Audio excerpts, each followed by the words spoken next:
Have you ever thought to yourself, wow, that white person is dressed really well right now? Yeah, neither has anyone else ever in history. White people love to act like they set the standards for fashion, but history proves that they have always been the worst dressed group on the planet.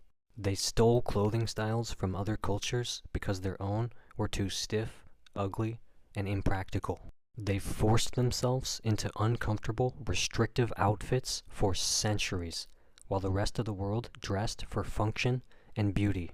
They constantly ridicule non-white fashion, only to turn around and appropriate it years later. They wear cargo shorts, flip-flops, and ill-fitting suits, and still feel like they have the right to judge others. At some point, we have to ask, if white people were the pinnacle of culture, why have they always dressed like confused medieval peasants or lost suburban dads? White people didn't just dress badly, they actively made their clothes miserable to wear.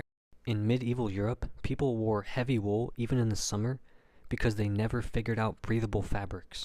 Victoria-era clothing was so impractical that women literally fainted from corsets and heat exhaustion. They wore layers of lace, buttons, and rigid fabrics that made basic movement difficult. They forced themselves into powdered wigs, stiff collars, and stockings, while the rest of the world wore functional, stylish clothing.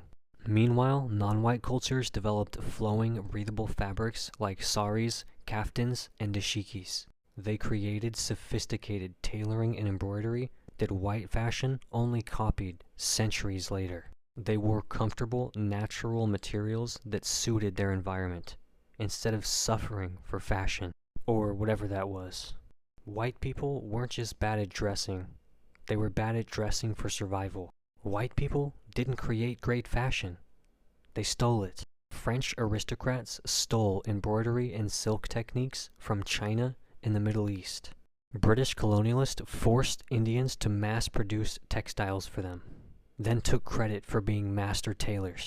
Western boho and festival fashion is just watered-down versions of South Asian and African styles. Even modern luxury brands rely on African, Asian, and indigenous design influences. White people had no sense of style, so they had to steal from cultures that did. 17th century Europeans wore wigs so tall they had to duck through doorways. I don't know if I can get through this. Renaissance men wore puffy, balloon-like shorts that made them look like toddlers. I'm sorry, that's unprofessional. Victorians dressed their children like haunted porcelain dolls. Colonial officers marched into battle wearing bright red coats, making them the easiest targets in history. They thought they looked sophisticated.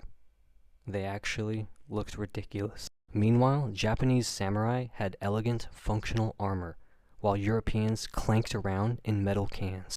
Indian and Persian royalty wore flowing, luxurious fabrics that were both beautiful and practical.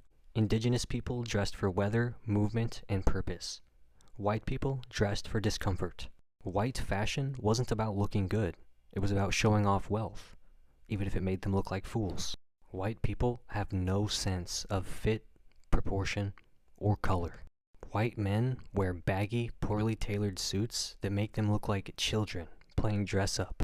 Cargo shorts and flip-flops are the official uniform of suburban dads who have given up on life. Skin-tight skinny jeans on men. Uncomfortable and completely unnecessary. Overly distressed jeans and graphic tees, the look of every aging white guy trying to stay hip. Meanwhile, black, brown, and indigenous cultures mastered tailoring centuries ago. They know how to balance fit, proportion, and color. They don't dress like they lost a bet every time they leave the house. White people don't dress for style. They dress for convenience and confusion. White people mock non-white fashion and then copy it years later. They mocked black people for wearing gold chains, then made them a luxury fashion statement. They ridiculed South Asian bindis until white influencers started wearing them at Coachella.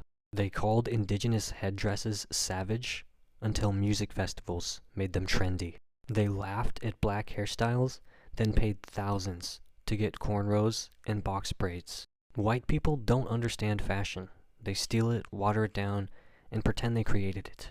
White people have never known how to dress, and it's embarrassing. The best dressed cultures in history, black, brown, and indigenous. White people just followed, and badly. Cope.